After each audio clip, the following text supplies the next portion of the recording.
if humanity dies, we die with it.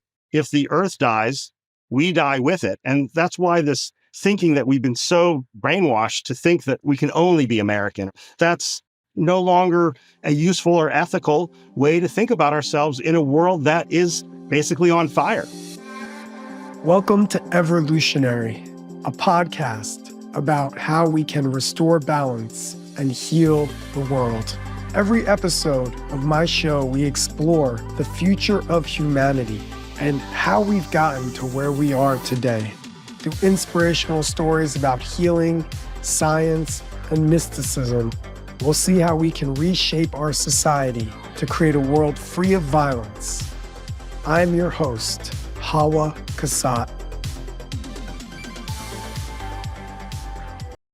Thanks for joining me today as we embark on this profound conversation on world citizenship.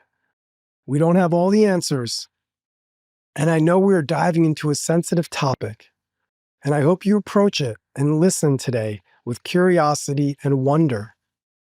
I'll never tell you how to think, but I'll always encourage us to question the answers that we've been given. David, thank you so much for joining the Evolutionary podcast. I am thrilled to bring you and the work of world citizenship to our listeners. And I am overjoyed to reconnect with you after probably almost 20 years. We first met in Washington, D.C., and here we are over 20 years later. And I was just reminiscing about how important the work is you do. How are you today, David? How's your heart? How are you feeling? I'm so happy to be here, Hawah, and to spend this time with you in this conversation about the beautiful world we share with each other, with humanity, with all of the creatures and beings here and in the universe. Yes, all over the universe. And, starting right at the beginning, we have a concept here called world citizenship, and it's a big idea. We've put ourselves into these country blocks and nation states, and yet here's this really profound idea that my country is the world. And you've been working at the forefront of this cause for decades. Can you tell us a little bit about what world citizenship means to you? Sure. Well, it's not really at all a new idea, although for some people it very well might be. It may be one of the first times they've heard it in this perspective. So first and foremost, I'm a human being. I'm a world citizen, but I'm also a human rights lawyer, as sort of my day job. And I take the view of what world citizenship is probably from a legal perspective, mostly. Just to give a definition, so we're hopefully on the same page. World citizenship is an understanding or an engagement with our rights and our duties in a particular communal framework. And now that framework happens to be planet Earth, the whole world. And it's not just our rights and our duties. It's also a feeling of belonging, like a membership in a group, which now happens to be humanity. And then participation. So participation, it could be something as simple as giving a helping hand to someone you see who needs it in either here, your locality, or another part of the world. But it could also mean voting. Now, voting or participating in trying to govern our world, make it a better world. So I would say it's those four things: the rights, duties, membership, and participation. But when you add world in front of citizenship, what you're saying is it's not just something that is local. Citizenship can be defined, if you want to talk about like throwing a pebble into a still pond. It creates ripples or concentric circles. That's one way, in a sense, to view citizenship. That center drop of water that pops up into the air when you throw that pebble, in a sense, it's you, or maybe you and your family. And then you can move out to your city and to your region, to the hemisphere, to the Earth, to the galaxy, to the universe. And if there is such a thing, to the multiverse. That's one way to look at sort of citizenship, is those concentric circles, that we are a member in or participate in all of those. But you could also look at citizenship as like a Venn diagram, overlapping concentric circles, because not only are you a citizen of your family, in a sense, you have rights and duties to your family, you have rights and duties in your community, but you also be a citizen of other students in a school or in an organization or in a cooperative or wherever you might be living or working with other people. There are rights and duties in those frames. And you can be a citizen of all of those at one time. And when you claim world citizenship, you do not give up any other allegiance or obligation. You're just adding that higher level awareness of who we are as human beings, or like I like to say, human environmental beings, and our rights and duties at that highest level. And certainly rights and duties are global. Absolutely. I mean, we're talking about two really profound ideas. One is the existential kind of mystical understanding that we are citizens of the planet or citizens of the galaxy. And then the applicability of like, what does that really mean for us in our day-to-day lives? It's easy for me to claim in my own heart being a citizen of the world, but if the rest of the world doesn't work in those terms, if the rest of the world is divided up by this idea of like nation states, then no matter how much I want to just say I'm a citizen of the world, it doesn't really matter that much because I might be sort of confined to living in the country I was born in, which is how we, I think, met originally. I mean, I've been fascinated by this idea for a long time, and I was seeking out and learning from one of my professors, Coleman McCarthy, if I remember right. Coleman McCarthy might have been how I got tipped off to you. He was my professor at American University. He's the founder of the Center for Teaching Peace, a really incredible man. And he kind of brought me into thinking about world citizenship beyond our borders. So for you, could you tell us a little bit about where the world citizenship movement started? I mean, it didn't, like you said, start with you, but kind of the origins of it, at least in this modern sense, it probably precedes even the story that you can share. Sure. Well, I mean, I can go back 6,000 years and tell you that there are ancient Hindu texts that actually refer to cosmopolitanism or world citizenship, but not just them. Of course, there's people that you've heard of like Socrates or Diogenes who call themselves, like Socrates said, I'm not just a Greek or Athenian, but I'm a cosmopolite or world citizen. But Thomas Paine said, my country is the world. People like Barack Obama said before he was even elected, and even after he was elected president, when he was in Germany, in Berlin, he said, I come to you not only as an American, but as a citizen of the world. So this is not something new at all. And at some point, I want to get back to, in a sense, the legal principles behind this that confirm the legitimacy of world citizenship. But your question is really about the more modern concept of world citizenship. It is, but you just really got my ears, like my spidey sense went off when you mentioned like Vedic and 5,000 years ago. Is there any other context or history you can give us around indigenous perspectives on world citizenship? Well, certainly. I mean, who am I to talk? I'm a white middle-class man, right? What do I know? But I mean, I can tell you from what I've been taught or what I've learned, certainly indigenous populations around the world saw their link to the earth as crucial, and protecting the earth and protecting their fellow kind. Even if it was broken up into a tribe, they saw other tribes as, in a sense, as fellow earthlings already. And I think that's something that's unfortunately gotten lost over the past couple hundred years of the Westphalian nation-state system that has divided us into these little jail cells, you might call them. But certainly indigenous populations out of any population, I think, are the most linked to this idea of world citizenship and what it means to protect not just your own kind, but all kind, because that's crucial. We're living in a web of life, and it all has to be protected if we want to survive. Yeah. It's so true. And you even mentioned Thomas Paine. If I remember right, he was the author of Common Sense, The Rights of Man and Common Sense. Correct. Thomas Paine. And he said, the world is my country. I mean, this goes back, like you said, to all of these great thinkers through thousands of years. But then for some reason, and this is probably really interesting, this history for listeners, for some reason, we have been divided up into over 200 different nation states around the planet. And the history of that, I don't think is one that all of us are so familiar with. And I think it'd be really nice to know a little bit about, like, how did we get divided up into all these countries? Sure. Well, I mean, I would say mostly started where this idea of we might say, sovereignty or national sovereignty or protection of a sovereign territory really came after, in the 1600s, after the 30 Years' War and all these religious wars where all these people were fighting each other. And they decided, well, look, if we can stop fighting, either if we build a sort of a bigger tribe, right, and come together. In fact, sometimes that's how a bigger citizenship in an area came to be, because the children of one tribe, or the child of one tribe and the child of another tribe, came together, they got married, and then became a bigger tribe. So that was one thing. But the Treaty of Westphalia of 1648 was really this idea of, let's stop all of this fighting, this violence, and sort of make sure that certain people, and of course this was not everybody, in fact it was not even the majority, it was wealthy, or powerful landowners mostly, who said, well, you can have this territory, you can have this territory, you can have that territory, right? So it was sort of divided up.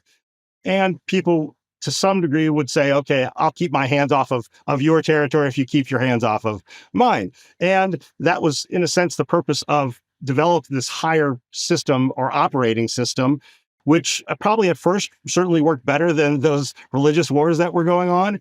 But because it still divided people at a level below that of human, it still caused enmity or hatred between people.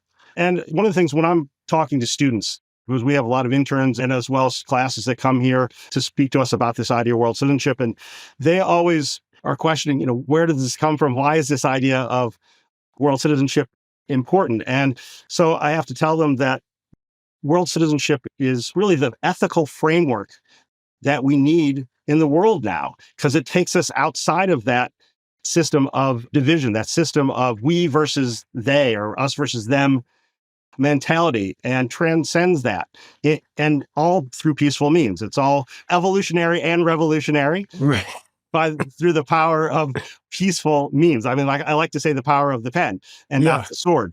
And it's important that we think of ourselves as human first. I mean, Albert Einstein said, remember your humanity and forget the rest.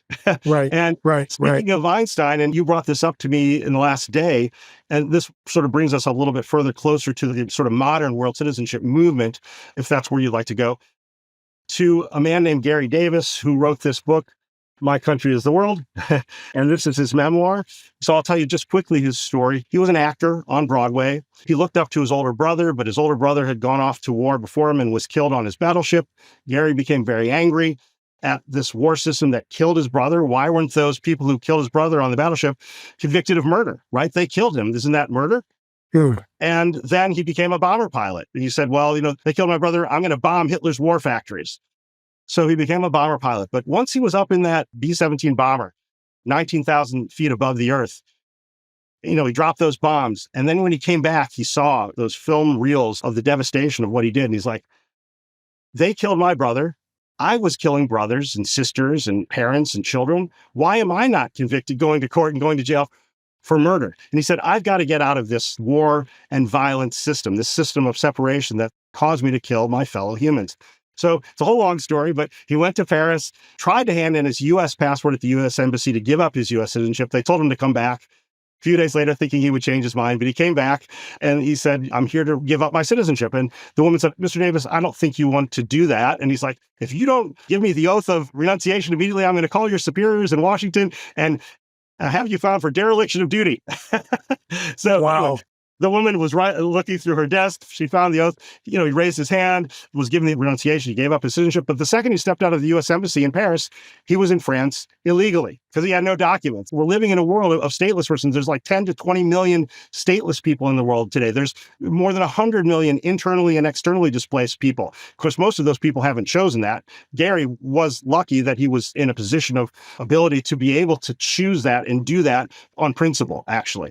So this led to a whole lifelong role that he played as of being a world citizen. So he gave up his citizenship. He never regained his U.S. citizenship. And then he had to develop a system and tools and an operating system that he thought would be helpful. Like you can see behind me, the world passport and other tools or tactics of identification as world citizens. And there's a great documentary called The World is My Country, which you can find online at theworldismycountry.com. And it really tells this whole story of why someone who was a decorated hero from World War II would decide to give all that up in favor of seeing himself as one fellow human among all humans. Absolutely. It's such a fascinating way to understand how humans have, in an attempt to maybe create more peace and security, have we actually created less peace and security? Or just from like a quick remembering of like how many nation states have come into existence and emerged in just the past 200 years. I think around like in the 1800s or early 1800s, there was only like 20 or 25 independent countries on the whole planet. So you were saying in less than 200 years of time, we went from 20 countries to over 200 countries. That's a lot of new countries. And Gary Davis, he saw the impact of war. He saw how so many people were being killed indiscriminately. And he felt probably somewhere deep in his heart that this could be a solution to some of the global war and conflict. And I'd love to hear a little bit about, as we reflect, we move from the existential to the applicable. I mean, we're kind of in an interesting moment because there's a lot of ideology that's all about putting country first. There's a lot of country first slogans, and it's a big part of mainstream, like cultural expression right now. I'm based in the United States, and for here, a lot of the kind of campaigning I'm hearing is about putting America first. Put America first. Put America before the needs or the priorities of other countries or nations. And then I sometimes wonder when I hear that, I wonder, okay, I can see why perhaps a group of people that are kind of connected under one flag would want to say that this is the most important priority. We are the priority. But what I see happening is it happens at the expense of other people in countries that are not of the same country. So if you're born in a country that's not, for example, the United States of America, or even just any industrialized nation that is thriving, and you're born in Rwanda or Liberia, you're born in Cuba, you could be born in a place where passports are not as easily accessed. You're born into a life where your travel and your access to traveling to different countries is kind of precluded because you can't get visas and you can't actually be given permission to travel to another country because you're coming from a country that's considered poor or impoverished. And so just by virtue of your birth, you are kept kind of imprisoned within the walls of your nation state unless you're born into a privileged country which has a passport that's easily recognized and admitted into the countries that you want to travel to. So I think about how oppression and how so many people in the world are disenfranchised just by virtue of where they were born. Now you have to live kind of with the repercussions of being in a country that's not as privileged. And so the idea of world citizenship, it kind of creates some opportunity to rethink and reimagine, like when we say America first, we're saying yes to something, but we're saying no to something else. And so I'm wondering if you can reflect on that a little bit. What are we saying no to when we say only America before everything else? I mean, I would say we're saying no to respect for universal rights, really. One of the underlying principles of world citizenship is that we all have innate and unalienable, born with, and you can't give up rights that we have no matter where we find ourselves on planet Earth. That may be, in principle, what should be, but of course, in the normative framework, but that's not obviously, as you were just explaining, how people are living out their lives, unfortunately. So there's,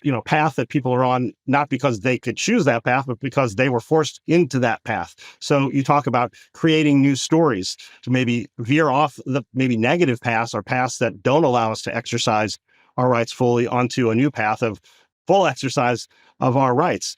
So I would say when one group of people says yes, in a sense, to themselves, it's like cutting off your nose to spite your face, because we're not living in an isolated, bordered world where it's just the United States of America. There's the rest of the world. There's the oceans that we need. There's the air that travels around the world that we need. So what I like to say is, so me as a U.S. citizen, not let alone a world citizen, but as a U.S. citizen, if I don't like something that's going on, say, in China, at most, I might have a say in a national election, the highest level for president or something, to try to make a change in the direction of where I live. But I have no say about what happens in China and what they may be doing. But the same is true for someone who's a citizen of China.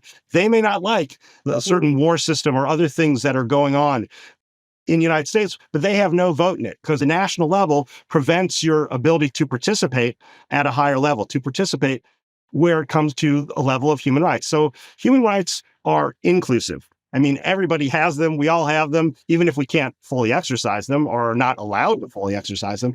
But the nation state system is exclusive. It excludes. It keeps people out. It's like an in-group and an out-group.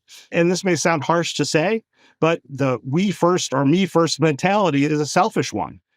It's looking only inward. It's not looking outward, and it's not long-term thinking, because long-term thinking has to be one that is a unity thinking, a together thinking, because once again, we can't control within the nation state framework what happens in another part of the world, which could still dramatically impact us, whether it's through climate change, companies digging for oil and coal, or still producing nuclear power and other things that will dramatically affect us potentially now and certainly future generations. So we're not thinking long-term enough. World citizenship really is sort of it can be in the now, but it really needs to be where the path that we need to be taking. Yeah. I mean, it's so fascinating because there's like a spiritual dimension to this that's really profound. And this idea that I'm of the human family. And we need to do that in a way where we're not bypassing the reality, which is the human family. It's not all treated the same. So when you talk about international human rights, not all people have really their rights respected and held accountable as other humans, right? So there's like a discrepancy here. Like spiritually, of course, we are all one human family, but the reality is we're not one human family. The reality is some of our family members don't have the same access and the same privilege as other members of our family. And so when we come into that situation, we have to figure out a solution to somehow materialize, turn manifest, and operationalize what is a really deep, fundamental human value that every human being should have these same opportunities. And world citizenship, almost in a way, it makes me think a lot about patriotism. And Leo Tolstoy, the author of War and Peace, he wrote an essay a long time ago called Patriotism or Peace. And in this essay, he wrote about how patriotism can at times be an Achilles heel, because our fervent desire for nationalism actually can backfire and sort of blind us to the deeper virtue and the deeper truth of us all being a part of one global citizenry. So I love what you're saying here around that. Do you have thoughts around how do we maintain in this time where patriotism is like, there's so much emboldened patriotism in the world? How do we navigate this idea of patriotism and like fierce, fervent, deep-rooted patriotism to expand it to world citizenry? How do you help somebody see that this could be a way to create a win-win scenario? Yeah, of course. Well, patriotism, there's really no inherent problem with patriotism in and of itself. I mean, Gary Davis would always say, well, I love my country. I love musicals. I love our musical theater, because he was acted in musical theater and all. He loved other aspects of the culture. But what he didn't like was that, one, it made his country's nation made him kill, in a sense, to maintain that, right? That, in a sense, division, or at least those certain principles. And he would say, in a sense, there's really no problem with the nation state. The problem is with the anarchy that exists between those states. And that anarchy is the breeding ground of war. And that is because we kept our governing system and our politics at a certain level where every other aspect of humanity, whether it's AI, whether it's climate issues, whether it's war and violence, whether it's communication, whether it's business or anything else that relates to human, we're working in a one world system, whether we know it or not. We already are. It's just when we go back to politics and governing that we do that 180-degree turn and revert to you might say, the 17 or 1800s of the nation state. And we need to move beyond that thinking to what's something called humatriotism, which is like a human patriotism. That's not my term. There was a philosopher, author named Theodore Lentz, who was a professor at Washington University in St. Louis, who wrote a whole book called Humatriotism, which talks about how we can have global security and peace if we take that one step in our governance, our governing, and actually add a brain to the earth. Right now, there is actually a world government, you might say, functioning in the background, but it's those powerful corporations, powerful or wealthy individuals, and even secret organizations that are running in the background that we've had no say in electing or controlling or dealing with them in a rights and justice and duties way, not at all. So in a sense, what I'm saying about world citizenship is that we need, in a sense, to take back the control of governing our world. And we have the right to do that. There are fundamental human rights, like the right to participate in government. In fact, every national constitution somehow says it is the people who are the authority of government. I mean, like the US Constitution says, we the people. So it's us, right? Right. We've forgotten that. We forgot that we are the leaders. In a sense, the new leaders like you and others, we need to take the power back from the misleaders who are putting us on the wrong path. Absolutely. And in the day-to-day of that, the work of the World Service Authority is quite remarkable. You're actually out here providing passports to stateless people and to refugees. And for listeners around the world, I mean, in terms of bringing it home and making it applicable for you, like to understand the profound ways that the World Service Authority and the work of world citizenship has really been able to help people who have had no home, who are considered stateless people, people with no state, no nation.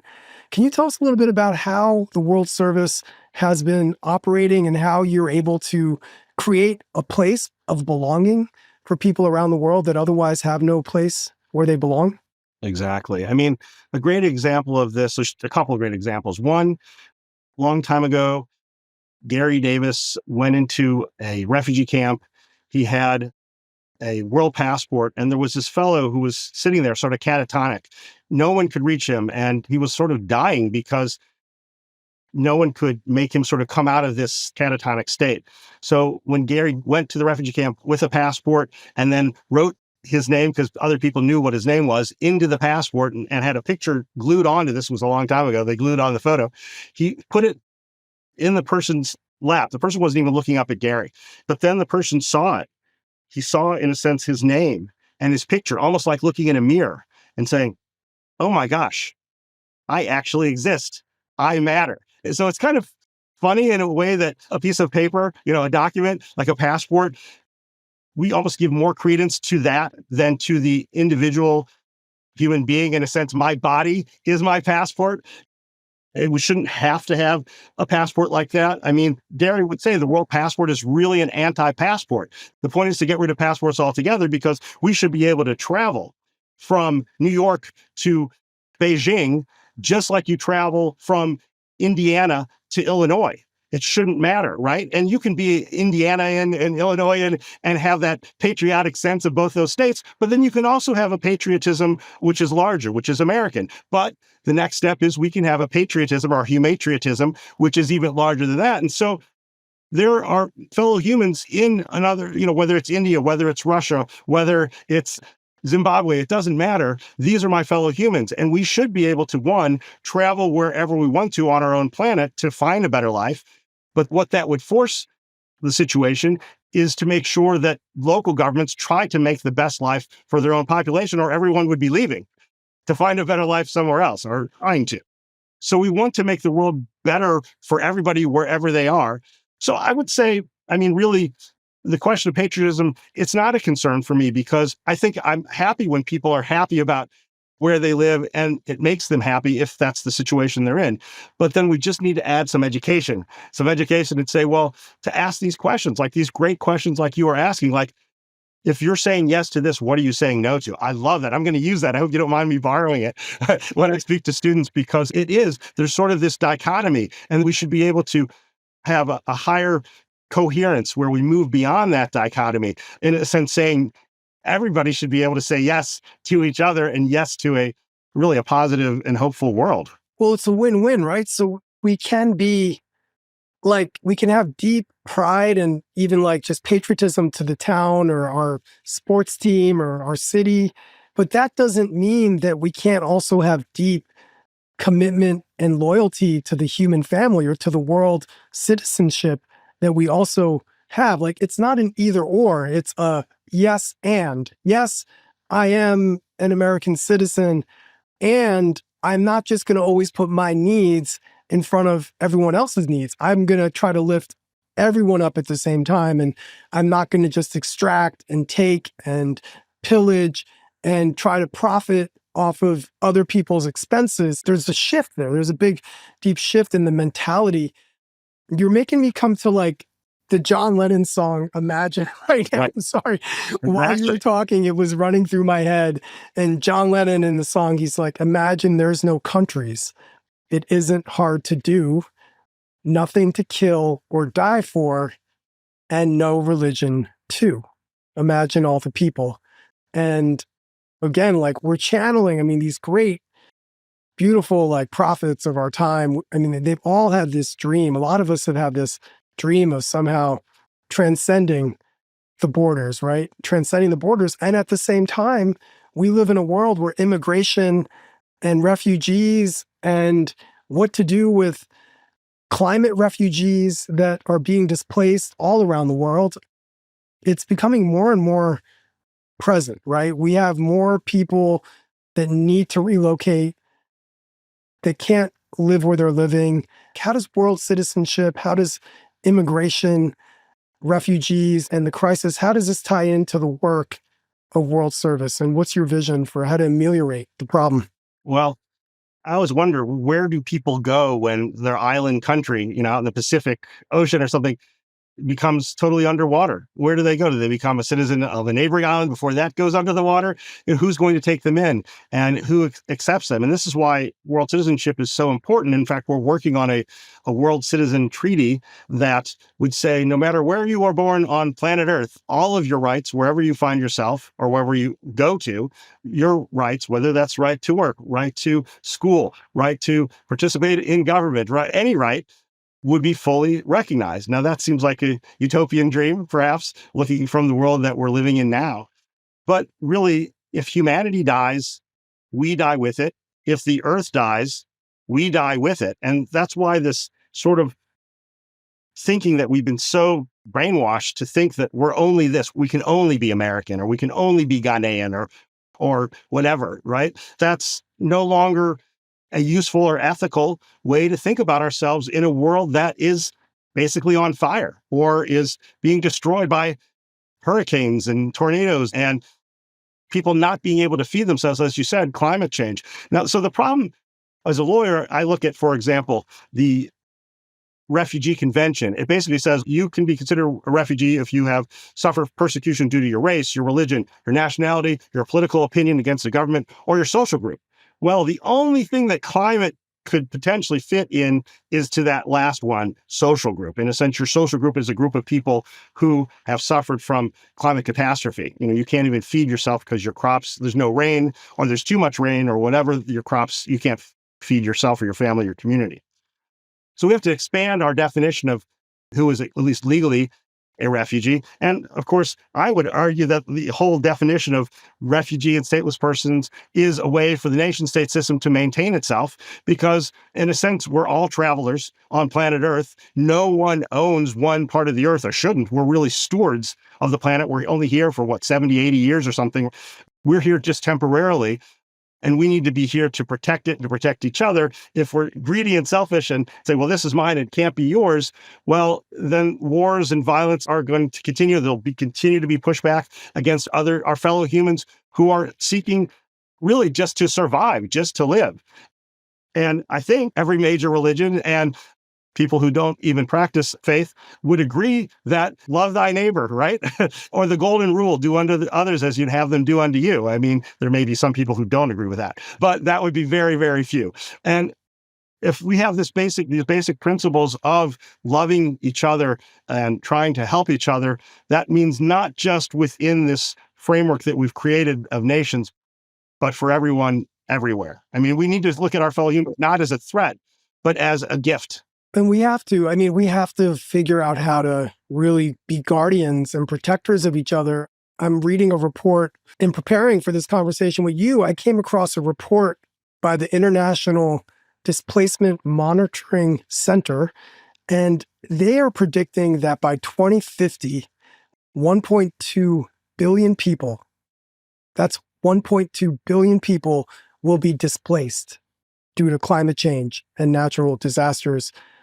That's a lot of people. And the annual average right now between 2008 and 2016 is 21.5 million people a year are displaced through weather-related events like floods and storms and wildfires.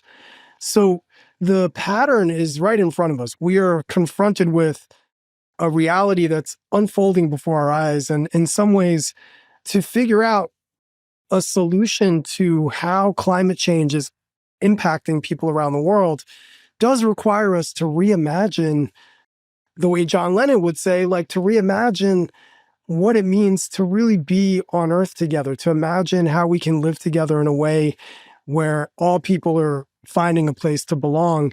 You're a part of actively giving refugees passports. Am I correct? And can you tell us a little bit about like what that process is like? So if a refugee or a stateless person or somebody who's been displaced by climate change, if they are needing a passport to travel, can you tell us like what you do and how you do that? Sure. Well, just a quick example. This wouldn't be of a climate refugee specifically, but the Rohingya refugees from Myanmar or Burma, there was like 1 million people who fled when their villages were being burned. And they were never, even for Rohingya who were born in Myanmar, they were never considered citizens. The government maintained their statelessness in a sense. Many of them fled to Bangladesh, and some of them even were able to flee to other places. And we have, for example, for not a lot of them, but as many as we can, we've provided free documents to refugees, especially in refugee camps. And some of them have found it useful even for local identification, even if they're not using it for travel, like just to be able to go to a job on a day-to-day basis and ID themselves. But for someone in a climate refugee situation, sort of similar idea, we would want people to reach out to us, whether it's by a letter, by email, if they have it, like if they even have a mobile phone. We even have a fax machine still, believe it or not, in 2024. So people can reach out to us one way or another. And we do our best to issue as many free documents to refugees around the world, and that would include climate refugees. They would just have to fill out a form. We do have to vet everyone we issue a document to, just because of compliance requirements, to make sure the person's not on some kind of terrorist watch list or in a fully blocked country, which those things really frustrate me, because how did those people even get on that list, and who's maintaining that list, and is it even legitimate? And this isn't really just or fair. But anyway, we do it. So people can simply apply as long as we have their photo and just some basic information. We don't need much, their names, their place of birth, date of birth, and something to certify their form, which could even be a fingerprint or a toe print or something. We can issue the documents and get it out to them. And that, like I said, could be enough to help them in a new place where they had to flee to due to climate change.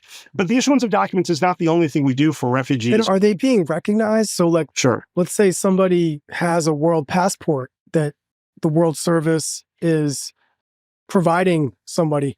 How many countries are actually recognizing? Like if I show up at the airport in Brazil carrying a world passport that says I'm a world citizen, is Brazil going to let me in? Are they going to stamp the passport and let me into the country? So for most countries, it is really on a case-by-case basis. And we tell passport holders the first thing you should actually do is contact the nearest embassy or consulate of the country that you want to travel to prior to going to the airport, because once you have a visa or like an entry stamped in your passport saying, yes, you can come, then you shouldn't have a problem with the airline, the security administration, the Customs and Border Patrol, and upon arrival in the next country, those border guards will see that there's a stamp in there and generally will let you in. And, 9 times out of 10, they would let you in. But if you don't have a stamp in your passport ahead of time, certainly the wealthiest countries are going to be the most restrictive. I mean, let me put it this way.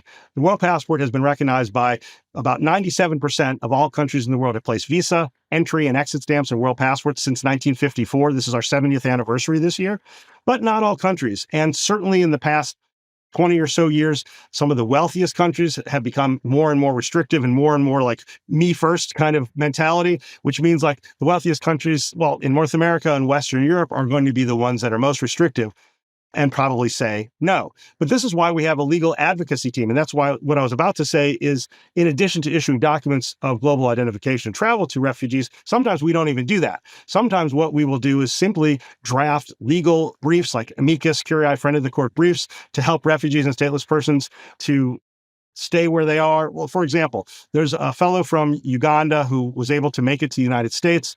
He happens to be gay. And I don't know if you know, but in Uganda, just in the last year, there's been a really horrible anti-LGBTQ plus law that's put into effect that in some cases might even lead to death of gay people in Uganda. So we've been working on about a 30-page legal brief to get him to be able to stay in the United States legally with asylum and permanently. Because if he goes back to Uganda, unfortunately, that may be it for him. And he doesn't even have documents from our organization. That's just a free service that we provide to as many people as we can. And of course, we're a very small nonprofit organization running on fumes, you might say. I mean, we're crowdfunded. The funds we get for issuance of the documents from the majority of applicants is what helps pay for issuance for free for people who can't afford to pay, especially refugees and stateless persons, and for the free legal advocacy that we provide. Yeah. And what are those who are really a part of the world citizenship movement right now? What and how do you navigate conversations with people who are fearful and anxious or hesitant to create a large, overarching one world government, which can sound scary, Ominous. and ominous, right? This idea of a one world government. Now there's like one person that's in charge of all of our lives. It sounds really ominous. Definitely, it sounds like it could very quickly go wrong. Easily, yeah. So is there any decentralization that is a part of the world citizenship movement? Or are you thinking about world government at all? Or what is kind of the way that you're framing for people that are worrisome of an idea of a one world government? Well, citizenship and government are corollaries. They really are linked. And if we legitimately have a world citizenship status, which I would say we do under the principles of the right of the land and the right of the blood, you might say we're all born of human parents on planet Earth. That's what legitimizes legally world citizenship, just like any other citizenship is based upon one of those principles. So there are those legal principles that give a basis for world citizenship. And if we link those principles to our rights, like participating in governing our world, we can look at examples of where the world is already being governed that we're not afraid of. In fact, many people are very glad about it, like the European Union or even the United States Union. This is a federation here. The European Union is almost a federation. They don't yet have a constitution, but they're almost there because we have created a common citizenship and a common government. You cannot get away with shooting someone in Kansas and flee to Colorado because there is a federal law that says killing is murder. But once again, it's taking that one step further and saying, why aren't we seeing the world in a sense, as a federation? And that's one of the things we're working on, is to demystify this idea of one world government, but to say that's not really what we're focused on. We're focused on bringing the idea of government of, by, and for the people of the world in a democratic and participatory system, which would be like a federation. Like I said, there's nothing wrong with these lower level allegiances like there is within the United States, like there is within the European Union, or other, like the Estados Unidos de Mexico, or other, or, in Germany, where there are, in a sense, federated states. We can see, even with like in the European Union, where there are multiple cultures and multiple languages, they've moved beyond that. And they see the importance of a union, a European Union, and seeing even themselves with rights, duties, membership, and participation as European, right? Absolutely. No, I guess my point is that our focus is this idea that we can have a government that would be like a federation of planet Earth without getting rid of those lower allegiances. We want to celebrate all of our differences, not get rid of them. We don't want to harmonize the world in such a way that it becomes homogenized and we're all the same. That would be a very boring world. We want to make a world where we can celebrate our differences and protect our differences, but not kill over our differences. Yeah. And in a lot of ways, I mean, you remind me of like just the United Nations and the creation and the spirit behind the United Nations, which is similar to when I think about what happens within the United States of America. Of course, there's localized governance, but then there's also like there's a disaster in Florida and a hurricane, and there's resources that are mobilized to help Florida because everybody in the United States of America, we're all here trying to support all the states and making sure that they're able to thrive. And so in the similar way, if there's a huge tsunami that hits in the Philippines, and there was a global mobilization of resources because we all recognize in the same way that we're all here to support each other through the hard times. So I'm intrigued by that. And in some ways, it's already happening, like in ways that haven't fully manifested. The United Nations is a great example, but then you see countries all around the world that deploy resources, that deploy development aid for countries that are undergoing a famine or undergoing some huge Ebola outbreak, for example. So, I mean, there's always help that's allocated, but the question is like, in some ways, what you're making me wonder is, can that be made even more baked into the entire cake of our human consciousness, right? And so this is a question about human consciousness, about human existential sort of recognition of our shared humanity, but then it's also applicable and important for people listening that are wondering. We'll have to do a whole nother episode around immigration because we didn't get to it and we're kind of running out of time right now, but like it would be great to have a whole episode to talk about the impacts of immigration and world citizenship and how world citizenship could be somehow a new way to think about what migrants and immigration looks like in the world. I agree. Yeah. I'd be happy to. Yeah. You know, you're doing such incredible work and you've been at it for a long time. You've learned so much. You've given so much hope to so many people. As you reflect on this discussion that we've had today, is there anything that we missed? Anything that you kind of would love to share? Any deep last kernel of wisdom that you can share with our listeners? Yeah. Well, so one of the things I do with students who I teach, either as student interns or classes who come, is ask the question, what are one or two of the most important questions of the 21st century? And I always get wonderful replies from students, and typically it's about climate change. Now it's more recently about artificial intelligence or, the threat of nuclear war or injustice in the world, or how do we deal with all the difference culturally, linguistically, religiously, et cetera, in the world. And when someone would ask, for example, Gary Davis, this question, world citizen Gary Davis, he would say, well, there's the two most important questions are, who are you? And how do we ensure survival of humanity in the earth?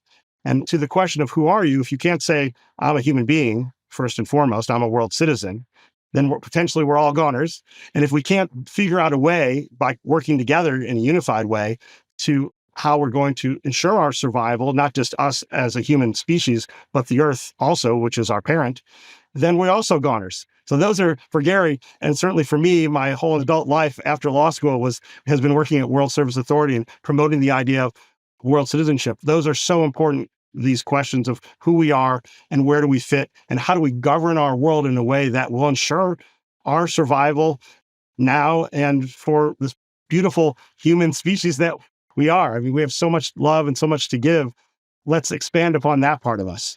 I love that. And for those that are listening, I would just close with that then, like asking yourself, are you a world citizen? Do you consider yourself a world citizen? And if you don't consider yourself a world citizen, why not? And if you do, what can you do every day to help bring forward and give birth to a vision that actually is us living in a world where we hold each other as one human family. Thank you, Hawah. This was amazing. Yeah, no, thank you so much, David. Thanks for joining the podcast. Thanks for making time. What an enriching conversation. And I'd love to have you back one day to continue, because we've got so many pieces. We just touched on the surface of a lot of things. Exactly. I love it. All right. Great. Thanks for joining, David. Thank you so much, Hawah. All right. Evolutionary, restoring balance and healing the natural world is brought to you by me, Hawah Kasat. If you would like to find out more about me and my story, head to hawah.us. That's HAWAH.US. And then make sure to search for me in Apple Podcasts, Spotify, and Google Podcasts, or anywhere else podcasts are found. Make sure to click subscribe so you don't miss any future episodes. Thank you for listening. Stay in touch. Peace.